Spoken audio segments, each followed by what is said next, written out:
How you doing? JimmyVoid. Good morning, everybody. It's Sunday between 9 and 10. I told everybody, my people, that I was going to come by Three River. I want to talk to my friend John. I want to see about, ask a couple of questions, see what he's got over here.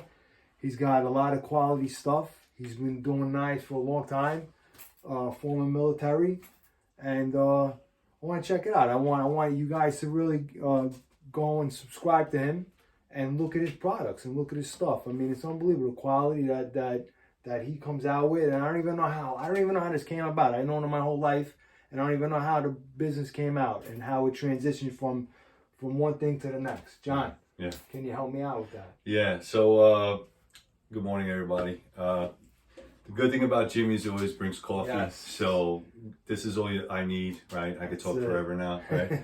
So this is the small, typically the small one. So I used to be a knife collector before I was a maker, and I think that's kind of what happens a lot. I have cases and cases of knives that just I used to love bladed items. You remember as a kid we used to throw throwing stars and all that China stuff, right? Ninja stars and all that. I used to sell them in the store. Yeah, you can't do that anymore. So I used to do that, and then I started making my own stuff probably around 2010. Just because the quality of knives that I was buying was very expensive, and I figured, well, if I'm going to buy this stuff, I should probably learn how to make them. So I made a couple, and they were really terrible. Like this is like one of the first ones I ever made. I don't know if I can get it off here right now. And I don't think anybody would ever buy this. Right? This is probably the ugliest hunk of steel. Rambo. Yeah, it's the design where it's not even tempered because I never got past it. But this is an A2 piece of steel. It's a big chunk. It's ugly as sin, so I never finished it. But you learn a lot by doing this. I looked at different features that I liked in different knives, and as the years went on, my techniques got better, my machinery, my equipment got better. Right. Well, and I got better. The shop is the shop is very advanced. Like there's a lot of equipment here, a lot of stuff that looks like it'll hurt me. Right. Seriously, right? You gotta be careful in here. Yeah. Well, when I think about it, it seemed like you went from like playing football in high school to military to I think you did computer stuff. I mean, you're a really smart guy, right? Yeah. So, and then all of a sudden knife making. I'm like, this is the stuff that I'm looking at right now. The stuff that I have. I brought my stuff in my bag, and I can't believe. Like, did you go to school for it? How did you learn how to do that? So I started really young. I was 19 years old. I went to the United States Marine Corps, so Semper to everybody out there. Respect. And then when I got out, I took my GI Bill out to learn technology, right? While I was in the Marine Corps, we used blades all the time. I mean, everybody carried a K-bar, this, that, a lot of pocket knives. It was always big pocket knives.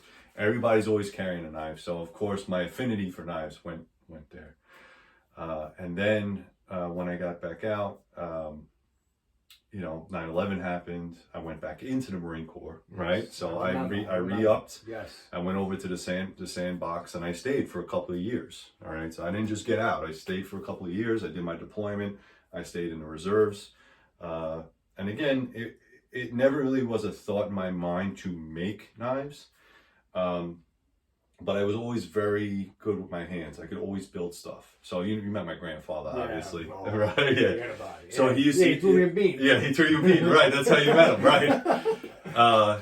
So growing up, we had the hard knocks life. You're not doing anything Saturday, great. So now you come with me to work, and we're laying brick, or we're putting up 2x4s, or we're throwing down cement foundation. So that's how I grew up. So that hands-on stuff actually carries through to what I do now. Yeah. Work ethic is huge for me and my family. Not so much in today's day and age, right? They tell you to go to college, and now you got a bunch of college kids that are unemployed. Yeah, and they can't work. Yeah, and they can't work, right?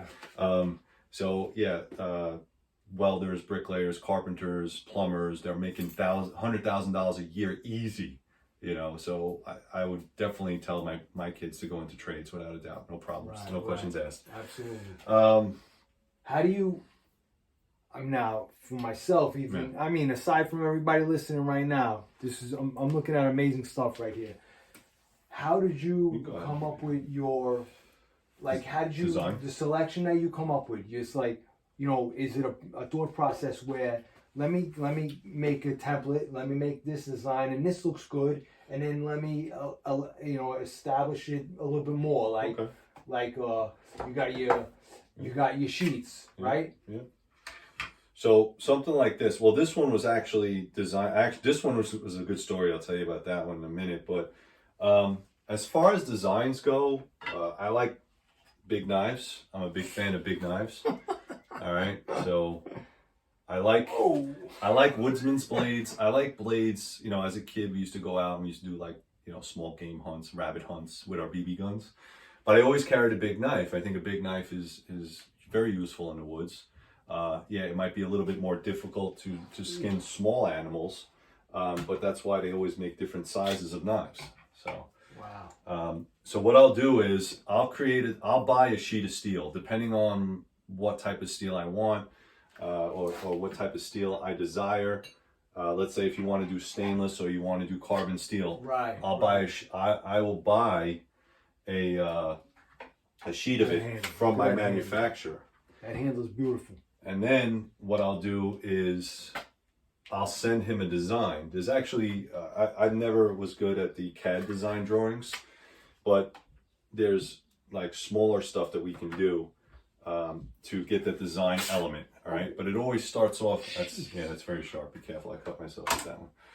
Yeah, me too, right here. So if everybody sees that, I got a little Band-Aid right there. So what I'll do is I'll send the design in CAD format to my water jet processor. He'll have the sheet of steel and he'll cut me out a whole bunch of blanks. Like blanks come back, they kind of look like this. All right, this is just a piece of steel. That's it. That's the same thing as this. Wow. All right. So same thing as this. You never believe it. Yeah. So that is gunmetal?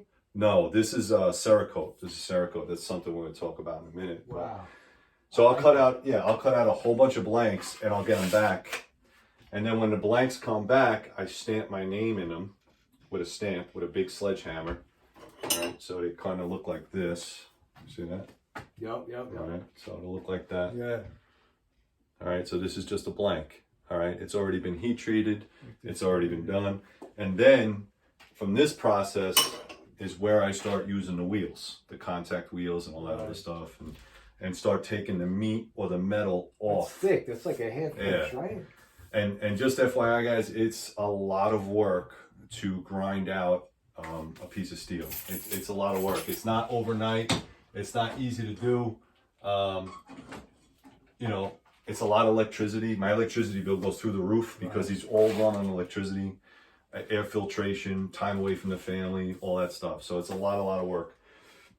And then once all that's done, we can talk about finishes. Okay, so all right, this is a finish. This is a carbon steel knife. All right, but I put a satin finish on that, which basically means I just use different sand grits to make it look like this. Do you have your knife? I do. Yeah. I want to. That's I brought them with me. Actually, I wanted to ask about the. This is my. Watch fingers. Yeah. So this is what I would call gun blue, and I'll show you the difference. So these are both the same knives. All right, so this one is a satin finish here, which is just carbon steel, and all I'm doing is I'm using different sand finishes, and then this is gun blue. So what gun blue does is it darkens the metal. It already patinas it. All right, so you still have to oil it, but just not as much. It won't rust on you. Yeah, you tell me, right? You train me. You told me how to care for the blades, and I'm looking for the custom sheet that you. Don't you make these sheets? You make them for other things too, right? Yeah. So this is the Kydex that I use. It's just a big sheet. This one, right? So this is the sheath material that I use. It just comes out like a big sheet like this. You buy them from knife kits. I got different colors. You know, if you like whatever it is, camo, paint colors, whatever it is. This is the one you made for me, the Yeah. custom. It was a custom one. And then give you a knife back so we don't lose that. All right. And then yeah, I'll make the sheath, all that stuff. Once the finish is on, it's good to go. I start making the sheath by heating up this plastic material and then bending it and molding it inside of a press. I have a press here. It's all hands-on stuff. Yeah. It's unbelievable. I can't. So sit down with JimmyVoid exclusive. We finally got into Cerakote. Okay, so this is Cerakote. All right. Wow. So what we're gonna do, and we're gonna start bringing this out. It's not sharp. Just be careful with it. Look at that. That's black. JimmyVoid Sit Down exclusive. This is unbelievable. This is OD green. This is called the Turk. Wow, this all right. is great. And then of course one of the best things I like. All right, 3-color camo. All right. Wow, look at that. I never saw that. Yeah, this is supposed to be Marpat. And again, I have somebody that will Cerakote these blades for me now. Oh, that's beautiful. We are working on setting up the website, so that's an option. You're probably going to look at a little bit more lead time and a little bit more cost. So for like a 3-color, or like I could do this in woodland, I could do this in multicam black. That's beautiful. You know, camouflage colors will probably cost an extra $100. Single colors are probably going to be like $50. All right, so I'll get it back from Cerakote. Well, you guys can't. You got to get on the website. You got to get on the YouTube channel and follow RiverBlades, because this guy is unbelievable. The workmanship, the craftsmanship is incredible. What we at, 11 minutes? Yeah, 11 minutes. It's unbelievable. So yeah, so that's kind of it. Like, so what I'll do is, as far as the finish is concerned, it's good to go, and then I'll package them, wrap them up. You know, you can get different color options when it comes to Kydex. All right, so if you need to. All right, so this is a Hunter. Try losing this in the field. You probably can't, because it's so orange. This is the most orange blade I've ever made. And you can make the sheets to match same color. Yeah, exactly. It's unbelievable. Yeah, so unbelievable. I can't even. And I never knew this. All the years that I knew John, and I knew he was making them, and he made me some beautiful knives myself. But you got to get on the website, because you can't believe how many how many different offerings he has, and the specific details that go into what's being made over here. Yeah. So and then really this is purple heartwood. All right. So if somebody wants more traditional, it's purple heartwood. That's just a handle? Yeah, just a handle. Yeah. But the same thing. Most of the steel that I'm using is going to be like a D2. D2 is like a semi-stainless. It's basically a machine steel, a tool steel. Or I'm using 1095, or I'm using a 154 cm, which is a stainless steel. So this one right here is a stainless steel. All right, this is more of a bushcraft knife. You can see I got a lot of oil and grit and crap on there because I actually use it. I carry this one a lot.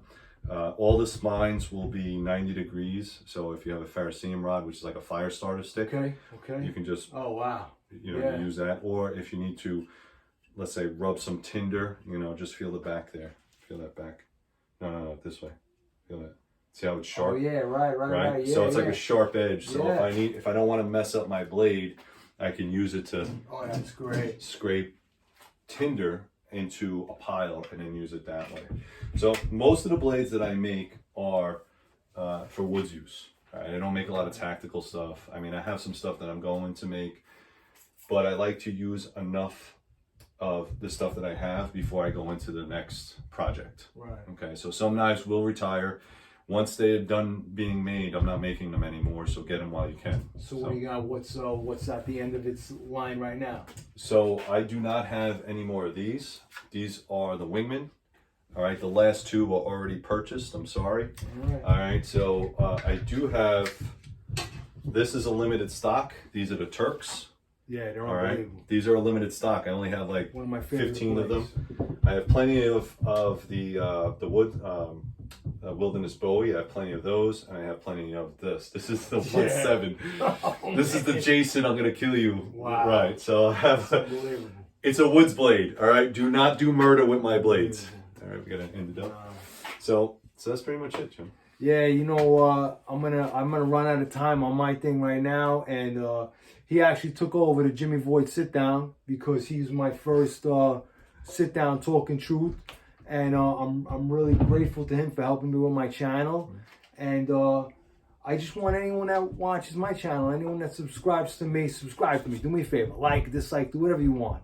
You know, JimmyVoid Sit Down talking truth, and he helped me with my stuff, and I wanted to turn my friends, my people that I know, onto his product, and RiverBlades. Really, check it out. And much respect for him as a veteran, and that's it. I'm gonna you know, name of the Father. God bless everybody. Be safe. Thank you, John, very much. Yeah, thank you for everything you're doing for me and to keep me going with this, so I don't get anybody bored. And really, check it out. 3riverblades.com. All right. Thank you.